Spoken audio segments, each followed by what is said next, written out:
The acid rain beat against the cracked plexiglass of the bunker's viewport, each droplet leaving tiny scorches on the reinforced material. Captain Mira Tan watched the corrosive downpour with a detached fascination, remembering when rain had been something to celebrate rather than fear. 10 years under Council rule had transformed even the weather into a weapon against humanity. She flexed her cybernetic right arm, the neural interface humming softly as she calibrated the targeting systems embedded within. The smooth metal caught the dim light of the underground command center, a permanent reminder of the day she'd lost more than just flesh and bone at the Council's negotiating table. Reports from New Shanghai, Captain, called Jax Oren from his communication station. The smuggler from Titan had never intended to become a revolutionary, but circumstances had a way of transforming even the most self-interested into reluctant heroes. Food riots have spread to 3 more sectors. Council peacekeepers are responding with sonic dispersal. Tan nodded, her expression grim. Sonic dispersal was Council euphemism for concentrated sound waves that ruptured internal organs. There would be hundreds dead by morning, all because they had demanded the basic dignity of sufficient rations. "They're bleeding us dry," she muttered, moving to the holographic display at the center of the command bunker. Earth glowed before her, a beautiful blue sphere crisscrossed with the burning red lines of Council extraction operations. What had begun as an economic alliance had quickly revealed itself as systematic plunder.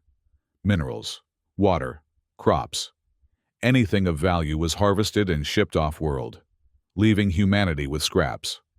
The Galaxy Council, a federation of 7 advanced species, had arrived with promises of technological exchange and mutual prosperity.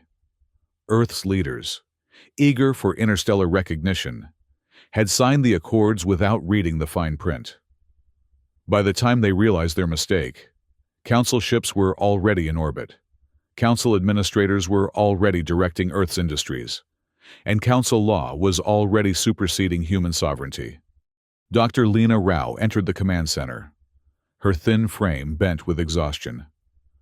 Once the Council's leading xenobiologist, she had defected 3 years ago, bringing with her crucial intelligence and the means to hack Council artificial intelligence systems. "The latest algae treatment is showing promise," she reported, pushing a tablet across the strategy table. "If we can deploy it in the major reservoirs, we might be able to neutralize some of the acidification. Buy people a few more months of clean water." Tan studied the data. Small victories were still victories, but they weren't enough. Not anymore. "What about the offensive measures?" she asked, her voice low. Lena's eyes darted nervously to the other resistance members working at their stations. "The modified EMP is ready, but Mira, it will disable more than just Council tech. Medical facilities, life support systems." "I know the cost." Tan cut her off, perhaps too sharply. She softened her tone. "But we've tried peaceful resistance. We've tried diplomatic channels. The Council doesn't recognize our right to exist, except as a resource to be exploited." 10 years ago, Captain Mira Tan had been Ambassador Tan, Earth's representative to the Galaxy Council. She had believed in the possibility of cooperation, had championed the alliance against skeptics. Her naivety had doomed billions to slow starvation. The bunker's alert system flashed red, interrupting her thoughts. Jax's fingers flew across his console. "Council broadcast," he announced. "Planet-wide. They're making it mandatory viewing." "Put it on," Tan ordered, straightening her spine as the holographic display shifted from Earth's ravaged topography to the cold, aristocratic features of High Enforcer Solkar.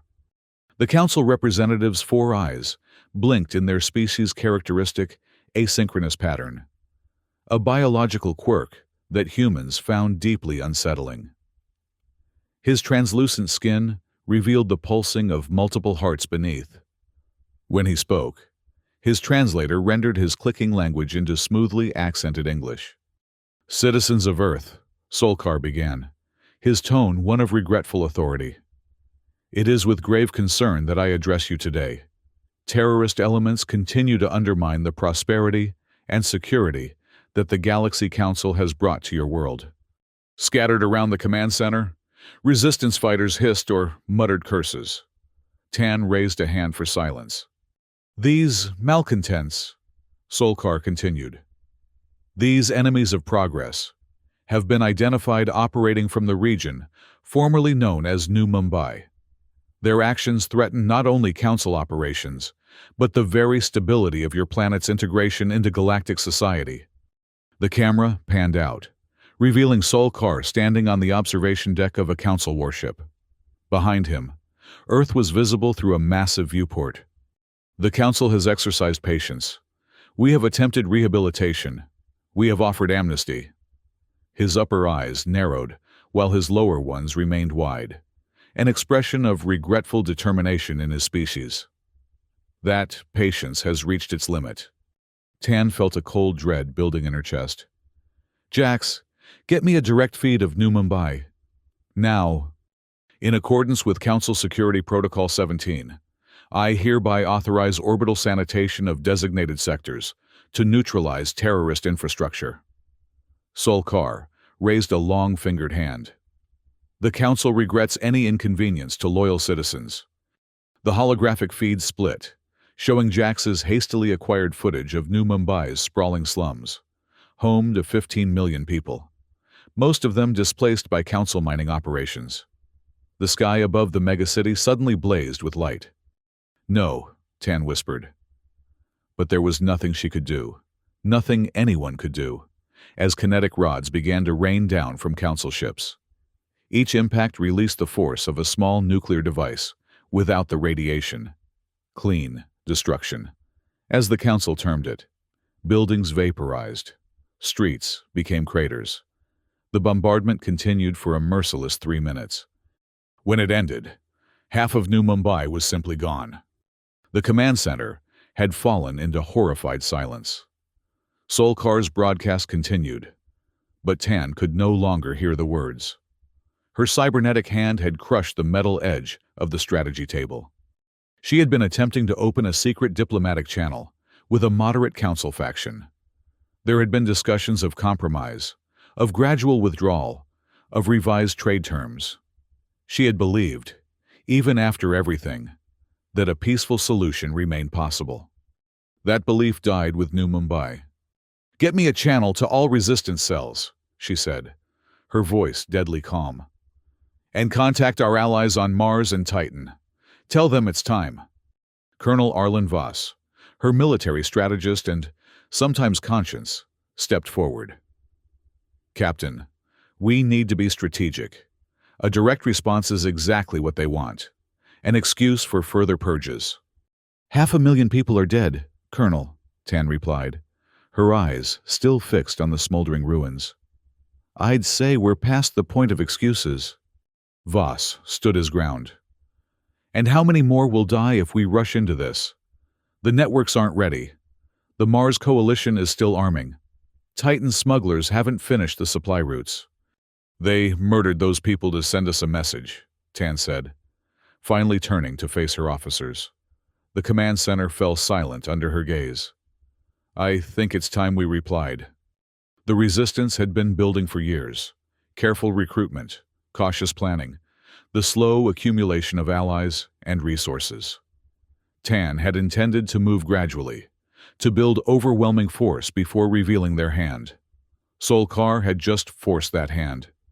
Jax, send the activation codes to all cells. Lena, deploy your AI viruses into the Council networks. Colonel, ready our strike teams. She looked around the room, at the faces of people who had already lost everything, but still found the courage to fight. The Council wants to call us terrorists? Fine. Let's show them some terror. In the days that followed, humanity erupted. Council extraction facilities across Earth were sabotaged simultaneously.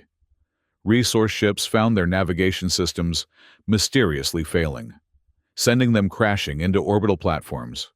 Council propaganda centers broadcasting messages of cooperation suddenly began playing unedited footage of labor camps and execution sites. On Mars, The mining colonies declared independence. On Titan, smugglers revealed themselves to be a well-armed militia, seizing council outposts across Saturn's largest moon. Smaller rebellions ignited throughout the solar system, a carefully orchestrated symphony of defiance. Solkar's response was predictably brutal. Council warships moved into low Earth orbit, their weapons trained on major population centers. Hostages were taken. Public executions were held. The acid rain intensified as Council ships deliberately seeded the atmosphere with chemical irritants. 2 weeks after New Mumbai, Tan stood in a hidden hangar beneath the ruins of what had once been Tokyo, inspecting the hodgepodge fleet that represented humanity's best hope. Stolen Council shuttles modified with scavenged weapons, maintenance craft repurposed as bombers, mining vessels turned into troop transports. "It's not exactly the armada I was hoping for," Jax commented, running his hand along the scarred hull of the largest ship. "But it'll have to do." "Numbers were never going to be our advantage," Tan replied. "We hit them where they don't expect it, then vanish before they can respond." Dr. Lena approached, her tablet displaying complex code sequences. "The virus is spreading through their communication network, but they're adapting faster than I anticipated. We have maybe 3 days before it's neutralized." Tan nodded. "Then we have 3 days to make it count." Colonel Voss joined them, his face bearing fresh burns from a recent skirmish. "My teams are reporting Council troops concentrating around major resource extraction points. They're pulling back from population centers, consolidating their forces. They think we'll prioritize civilian protection," Tan mused. "That we'll target their troops to stop the executions." "Won't we?" Lena asked, a hint of alarm in her voice. Tan's eyes hardened. "The Council maintains control through their communication network, the beacon. While it stands, they can coordinate their forces, predict our movements, call in reinforcements from beyond the solar system." "You want to hit the beacon?" Voss asked, his expression shifting from skepticism to calculation. "It's on the far side of the moon, Captain. Heavily fortified, constant patrol presence." "And they believe it's untouchable," Tan countered. "Which means they won't have their best forces defending it. They'll expect us to exhaust ourselves trying to save civilians while they strengthen their position." "So we sacrifice the people we're trying to save?" Lena demanded, her scientific detachment giving way to moral outrage. "We sacrifice the battle to win the war," Tan corrected her.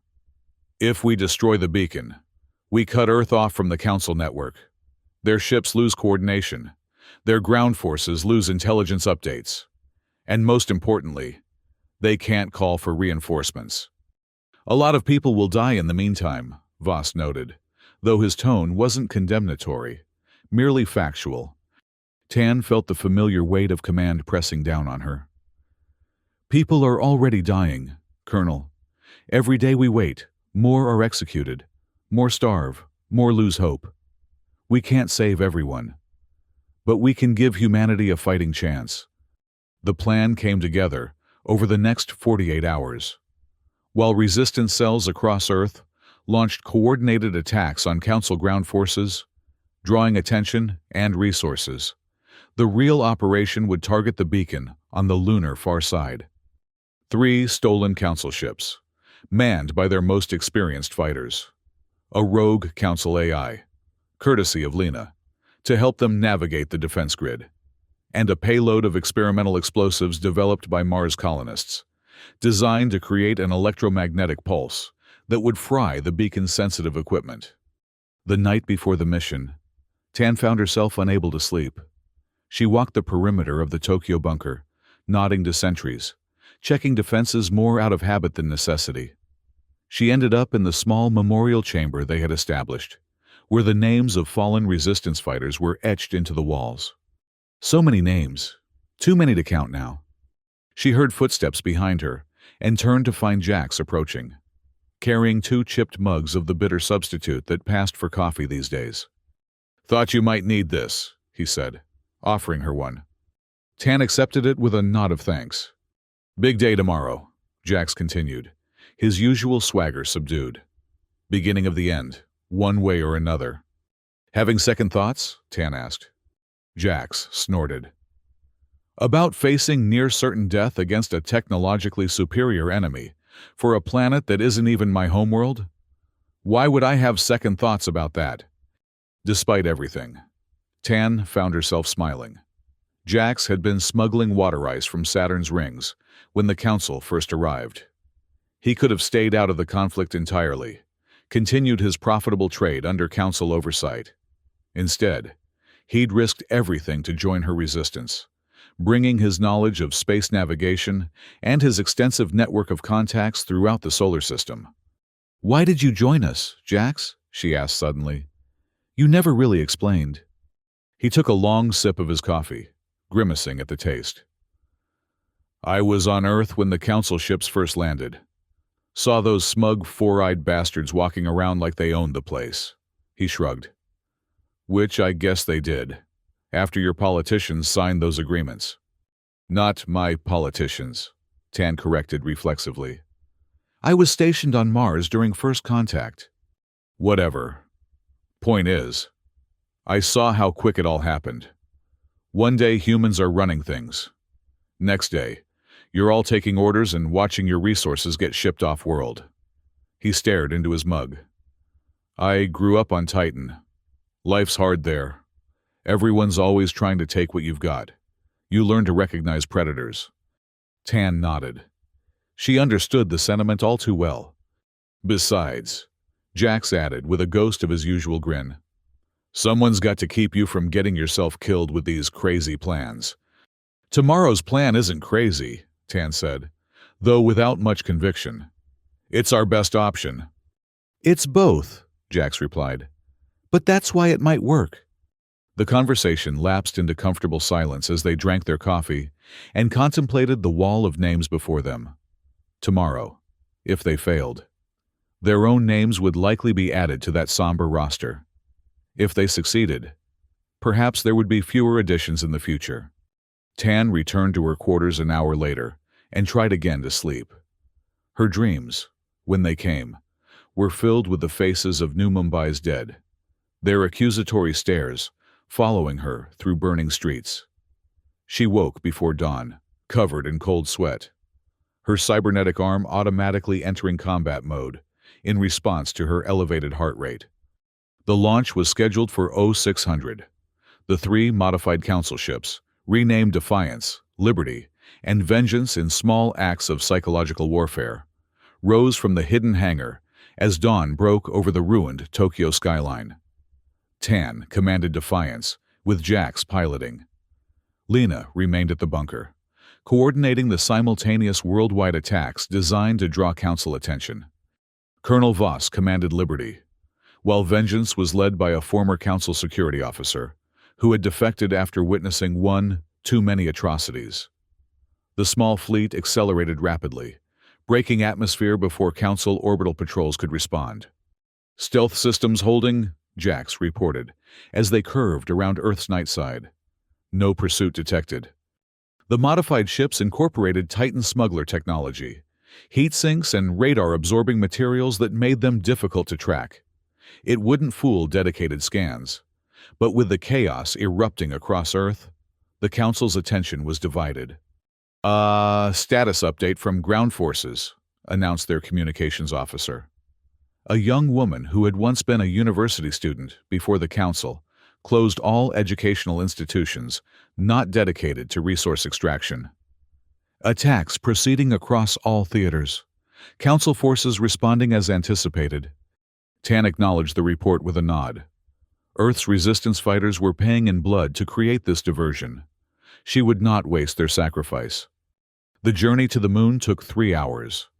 As they approached, the massive structure of the beacon came into view, a sprawling complex of transmission towers, power generators, and defensive installations built into the lunar regolith. From here, the Council maintained contact with their empire beyond the solar system, coordinated their occupation forces, and monitored all communication on Earth.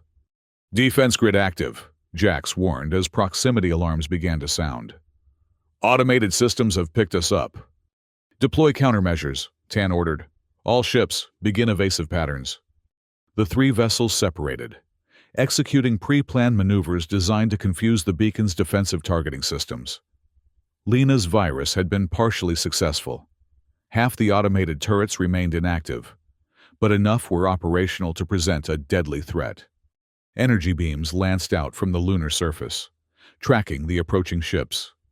Defiance shuddered as a glancing hit scored along its hull. "Shields at 80%, reported the tactical officer. "Liberty is taking heavy fire." "Jax, get us lower," Tan commanded. "Hug the surface. Use the crater ridges for cover." Defiance dropped, its hull nearly scraping the lunar dust as Jax guided it between ancient impact formations. Liberty and Vengeance followed suit, though not before Liberty took another direct hit. "Liberty's engines are damaged," the comm officer reported. "Colonel Voss reports they can maintain course but at reduced speed." Tan grimaced. The plan required precise timing. Any delay increased the risk of Council reinforcements arriving from Earth orbit. "Tell Voss to continue as best he can. Vengeance will provide covering fire." The beacon grew larger in their viewports as they approached. Now, they could see Council security forces scrambling to defensive positions, alerted to the threat despite the ground attacks on Earth. "They know we're coming," Jax muttered. "They know someone's coming," Tan corrected. "They don't know what we're planning." The moment of truth arrived as they came within 1 kilometer of the beacon's perimeter. Liberty had fallen behind, limping along with damaged engines. Vengeance had moved to a higher altitude, drawing fire from the defensive turrets. Defiance approached alone, seemingly making a suicidal run directly at the main communication tower. "Arm EMP devices," Tan ordered. "Prepare for manual detonation." Her tactical officer hesitated. "Captain, if we detonate this close, we'll be caught in the pulse. All our systems will fry." "I am aware of the consequences. Lieutenant, carry out your orders." The officer nodded grimly and began the arming sequence. Defiance shuddered again as defensive fire intensified. "Shields failing," Jax reported, his hands dancing across the flight controls. "We can't take much more of this." "We don't need to," Tan replied. "Prepare for emergency landing." Jax gave her an incredulous look. "You want to land at the beacon?" "They're expecting us to bombard from a distance. They've oriented their defenses accordingly." Tan gestured to the tactical display, where the majority of energy weapons were focused on their approach vector and on Vengeance's higher position. "The landing bays are relatively undefended." "Because they're inside the perimeter. We'd be surrounded the moment we touch down." "Precisely what they'll think, which is why they won't expect us to do it." Jax swore colorfully, but adjusted their course. Defiance plummeted toward the beacon's primary landing bay, where Council supply ships normally docked. Defensive fire intensified, but the awkward angle made it difficult for the automated systems to target them effectively. "Impact in 30 seconds, Jax called out. And I use the term landing very loosely here. Tan activated the ship-wide comm. "All hands, brace for crash landing. Assault teams, prepare for immediate deployment." Defiance hit the landing bay with bone-jarring force, skidding across the metal deck in a shower of sparks. Emergency systems deployed automatically, filling the cabin with fire suppression foam as circuitry overloaded and panels exploded. Tan was thrown against her restraints. The breath knocked from her lungs. Through the viewport, she could see Council security forces converging on the crashed ship, their environmental armor glinting in the harsh light. "Assault teams, move out," she ordered, unstrapping herself and drawing her sidearm. "Engineering team, prepare the EMP for remote detonation. Bridge crew, defend this position." She turned to Jax, who was wiping foam from his face and checking his own weapon. "You're with me. We need to reach the central control room." They exited through the emergency hatches, immediately coming under fire from Council forces. The Resistance fighters responded with coordinated volleys, using the ship's hull as cover. Tan led a small team toward a service entrance, their path cleared by covering fire from the main assault group. Outside the artificial atmosphere of the landing bay, they had to rely on their environmental suits, hastily donned during the final approach. Tan's cybernetic arm functioned perfectly in the vacuum, its systems sealed against exposure. Her flesh and blood parts were less comfortable, the cold of space seeping through her suit despite its heating elements. They fought their way through maintenance corridors, encountering scattered resistance. The Council security forces were clearly unprepared for a direct infiltration. Most had been deployed to external defensive positions. "Liberty reports they've reached attack position," Jax informed her, as they paused at an intersection. "Vengeance is continuing diversionary tactics." Tan nodded. The second phase of the plan was proceeding. Liberty would target the beacon's power generators, while Vengeance kept the orbital defenses occupied. If all went well, the EMP from Defiance would destroy the communication equipment itself, creating a redundancy that would be difficult for the Council to overcome quickly. They encountered heavier resistance as they approached the central control room. Council security forces had established a barricade, their superior weapons forcing Tan's team to take cover behind structural supports. "We need to clear that barricade," she said, assessing the situation. "We don't have time for a prolonged firefight." Jax pointed to a maintenance duct above the corridor. "That probably leads to the environmental control systems. If we can access it, we might be able to depressurize this section." "Do it," Tan ordered. "Take Martinez and Wong. We'll provide covering fire." While Jax and two others climbed into the maintenance system, Tan coordinated a series of quick strikes against the barricade, not enough to break through, but sufficient to keep the Council forces focused on the frontal threat. 3 minutes later, warning klaxons sounded, and emergency lights began to flash. "Atmosphere venting in 15 seconds," announced an automated system in the Council's standard language. The security forces at the barricade looked up in confusion, then scrambled to secure their helmets and environmental seals. In that moment of distraction, Tan led her remaining team in a rush. They hit the barricade at full speed, firing at point-blank range. In the chaotic seconds that followed, as the corridor's atmosphere vented violently into space, the resistance fighters gained the upper hand through sheer ferocity and preparation. When Jax rejoined them, the barricade had been cleared, though not without cost. 3 of Tan's team lay dead, their suits punctured by Council weapons. "Control room is through that bulkhead," Jax said, indicating a massive door at the corridor's end. "Sealed, and probably heavily guarded." Tan studied the door. "We don't need to go through it. We just need to get close enough to plant the secondary EMP device." She removed a cylindrical object from her pack, one of several smaller EMP generators they had brought as backup. While less powerful than the main device on Defiance, it would be sufficient at close range to disable the control room systems. "Cover me," she ordered, moving forward with the device. The others formed a protective ring, weapons trained on both the bulkhead door and the corridor behind them. Tan had just reached the door when it suddenly hissed open. She found herself face to face with High Enforcer Solkar himself, surrounded by elite Council guards. For a moment, neither moved. Tan saw recognition flicker in Solkar's 4 eyes. He knew exactly who she was, the former ambassador turned resistance leader. She saw nothing in those alien eyes that suggested mercy or understanding, only cold calculation. "The terrorist herself," Solkar remarked, his translator rendering his clicks and whistles into that smooth, cultured voice. "How appropriate that you should deliver yourself to justice." Tan's cybernetic arm reacted faster than conscious thought, bringing up her weapon as Council guards opened fire. Her team responded instantly, the narrow space of the corridor becoming a kill zone where accuracy mattered less than volume of fire. In the chaos, Tan lunged forward, tackling Solkar back into the control room. The Council enforcer was stronger than his slender frame suggested, his multiple hearts pumping enhanced blood to muscles evolved on a high-gravity world. They grappled as the battle raged at the doorway, neither able to bring weapons to bear at such close quarters. "Your rebellion dies today," Solkar hissed, his natural voice overlapping with the translator's rendition. "Earth will be made an example to the galaxy."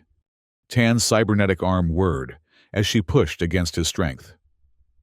"Earth has already been an example," she replied through gritted teeth, "of what happens when you trust predators." She headbutted him, the impact dazing them both but allowing her to break his grip. They separated, circling each other in the control room as technicians cowered at their stations, and the firefight continued at the doorway. Solkar drew a ceremonial blade, a symbol of his rank, but no less deadly for its ornate design. "You think destroying this facility will end Council rule? We will simply rebuild. We will bring more ships, more troops, and next time, we will not offer alliance. We will simply take what we want." "That's the difference between us," Tan replied, activating the secondary EMP device and placing it on a central console. "You see rebellion as a problem to be eliminated. We see it as who we are." She set the timer for 30 seconds. Solkar's eyes widened as he recognized the device. "You would destroy yourself along with this facility?" he asked, genuine confusion in his voice. "If necessary," Tan readied herself as he charged, his blade flashing. Her cybernetic arm caught the blow, metal screeching against metal. With her human hand, she drove a punch into his primary heart cluster. Solkar staggered but recovered quickly, slashing again and drawing blood from her shoulder. The wound was superficial, but it reminded Tan of her mortality, of the fragility of flesh against the Council's power. The timer counted down, 20 seconds, 15. Jax appeared at the doorway, bleeding from a head wound but still standing. "Captain, Liberty has hit the power generators. We need to go now." Tan kicked Solkar away, gaining momentary separation.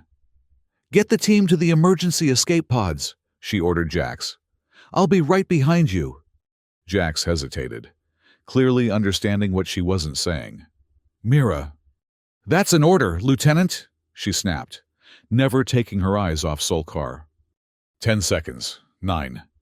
Jax swore, but retreated, shepherding the surviving team members toward the escape pod bay, adjacent to the control room.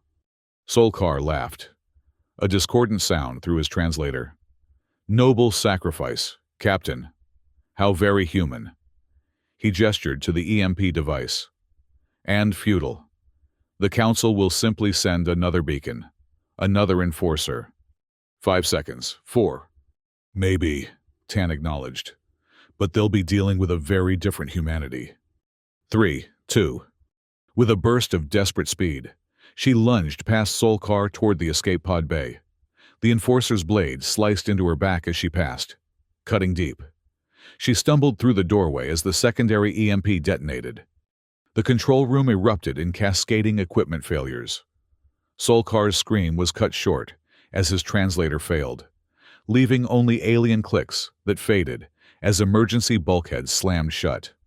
Jax caught Tan as she collapsed, the back of her suit slick with blood. "I've got you," he said, dragging her toward the last escape pod as the facility began to shake around them. "Just stay with me." Through the pod's viewport, they watched as the main EMP on Defiance detonated. A visible pulse spread across the beacon facility, systems failing in its wake. Secondary explosions followed as power surges overloaded critical infrastructure. The entire complex began to break apart, sections venting atmosphere or collapsing inward. The escape pod launched automatically. Its simple systems hardened against electromagnetic interference. Tan drifted in and out of consciousness as Jax applied emergency medical treatment to her wound. "Liberty?" she managed to ask. "Got away clean after hitting the power station," Jax assured her. "Vengeance took damage, but they're limping back to Earth." "The beacon?" Jax gestured to the viewport, where the lunar facility was now visibly breaking apart, secondary explosions continuing to tear through its structure. "Completely destroyed. Council ships in Earth orbit are already showing signs of confusion. Their coordinated attack patterns are falling apart. Tan tried to smile, though the effort sent pain lancing through her. And Solkar? If he survived that blast and those bulkheads, he's still trapped in a facility that's tearing itself apart. Either way, the Council just lost their top enforcer. The journey back to Earth passed in a haze of pain and brief moments of clarity for Tan. She awoke fully in the Tokyo bunker's medical bay, Dr. Lena hovering over her with uncharacteristic concern. "About time," Lena said, checking Tan's vitals. "You've been unconscious for 3 days." Tan tried to sit up but was firmly pushed back down. "The mission?" "Successful," Lena assured her. "More than successful. The Council fleet is in disarray. Without the beacon, they can't coordinate effectively or call for reinforcements. And with Solkar gone, their command structure has fractured." "Casualties?" Lena's expression sobered. "Heavy. We lost nearly 40% of our ground forces in the coordinated attacks. Liberty made it back, but with significant losses. Vengeance crash-landed in the Pacific. We're still accounting for survivors." Tan absorbed this with a grim nod. The cost had been high, exactly as she'd known it would be. "And the Council's response?" "That's the surprising part," Lena said, allowing herself a small smile. "Several Council ships have actually withdrawn from Earth orbit. There are reports of disagreements among their commanders, without Solkar's authority or communication with their homeworlds. Some factions are advocating retreat." Jax entered the medical bay, his head now properly bandaged. "The captains finally rejoined the land of the living." "I see." "Barely," Tan replied, though she managed a weak smile for her second-in-command. "Tell me about Mars and Titan." "Both in full rebellion and winning," Jax reported. "The Council forces there were even more isolated when the beacon went down. The Mars colonies have declared independence. Titan has always been independent in spirit. Now they're just making it official." Tan closed her eyes, allowing herself a moment to absorb this fragile victory. "And Earth?" "That's why I came to get you," Jax said, his tone shifting to one of urgency. "Colonel Voss is organizing a broadcast to all remaining human settlements. People need to hear from you, Captain. They need to know what happens next." Despite Lena's protests, Tan insisted on being helped to the communications center. Her wound had been treated with their limited medical technology, but it would leave another scar to match many others, a small price to pay. The Tokyo bunker's broadcast equipment had been enhanced with Council technology, allowing them to override what remained of the occupation's communication controls. With Lena's support on one side and Jax's on the other, Tan stood before the camera as Colonel Voss counted down to transmission. Her image would be seen on every functioning screen on Earth, on Mars, on Titan, and on the smaller settlements scattered throughout the solar system. Even Council ships would receive the broadcast, a fact she intended to use. "People of Earth," she began, her voice steady despite her weakness. "Citizens of the solar system, today I speak to you not as your leader, but as a fellow survivor." She paused, gathering her strength in her thoughts. 10 years ago, humanity welcomed the Galaxy Council as allies and partners. We extended our hands in friendship, and they bound them in chains. We offered cooperation, and they imposed subjugation. Images of Council extraction operations, labor camps, and orbital bombardments played alongside her words, evidence compiled by resistance cells over years of occupation. 3 days ago, a coordinated effort by resistance forces destroyed the Council's beacon facility on the lunar surface. Their communication network has been severed. Their command structure has been disrupted. For the first time in a decade, they are vulnerable. She leaned forward slightly, her intensity cutting through physical pain. "This is not the end of our struggle. The Council still has ships in our skies, troops on our soil, and collaborators in our midst. The fight ahead will be long, and it will be difficult. But today, humanity has proven that we are not simply resources to be harvested. We are not livestock to be managed. We are not an inconvenience to be sanitized. Her cybernetic arm raised into frame, a visual reminder of personal sacrifice. To those council commanders still in our system, you have a choice. Withdraw your forces peacefully, and you may leave unharmed. Continue this occupation, and you will never know peace again. Every day you remain will cost you ships, soldiers, and resources you cannot replace without the beacon. She straightened, the effort visible but her determination unwavering. To my fellow humans, the council believed they could break us through starvation, through acid rain, through public executions. They believed we would accept comfortable servitude over dangerous freedom. Today, we have proven them wrong. The broadcast shifted to show footage from around the solar system, council facilities in flames, human settlements raising improvised flags of resistance, captured council ships being repurposed by rebel forces. Today, we declare that humanity's sovereignty is not negotiable. Our freedom is not a concession to be granted by alien overlords. It is our fundamental right, and we will fight for it with our dying breath if necessary.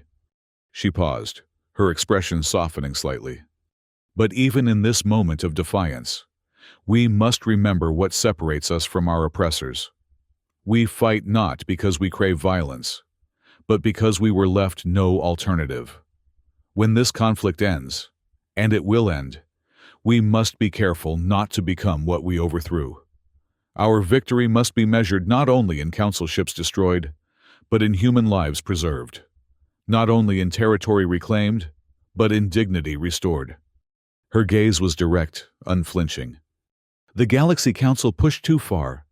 Now humanity is done playing nice, but we will never surrender our humanity in the process of securing our freedom. The broadcast continued with tactical information, resistance frequencies, supply drop locations, rally points for those willing to join the fight. Tan remained standing through it all, refusing to show weakness, becoming the symbol of defiance that the scattered human resistance desperately needed. When the cameras finally cut, she allowed herself to sag against her supporters. "Get the captain back to medical," Voss ordered, though his usual gruffness was tempered with respect. As Jax and Lena helped her from the communications center, Tan caught glimpses of the activity throughout the bunker. Fighters preparing weapons, technicians adapting council technology, civilians training for combat roles. The resistance had become an army. "Will they listen?" she asked Jax quietly. "Will the council withdraw?" He shrugged. "Some will, the pragmatists. Others will dig in, try to maintain control of key resources until reinforcements can arrive. Which could take years without the beacon," Lena added. "They'd have to send ships at conventional speeds from the nearest council outpost beyond our system." Tan nodded slowly. "Then we have time. Time to build our strength. Time to reclaim our world." "One step at a time, Captain," Jax cautioned. "You've got some healing to do first." She didn't argue as they returned her to the medical bay. Her part in this phase was complete. She had transformed from diplomat to warrior, from peacemaker to resistance leader. Now she would need to become something else. A builder, perhaps. Someone who could help humanity recover from occupation without losing its soul in the process. As she drifted toward sleep, aided by what limited painkillers they could spare, Tan wondered what Earth would look like in another 10 years.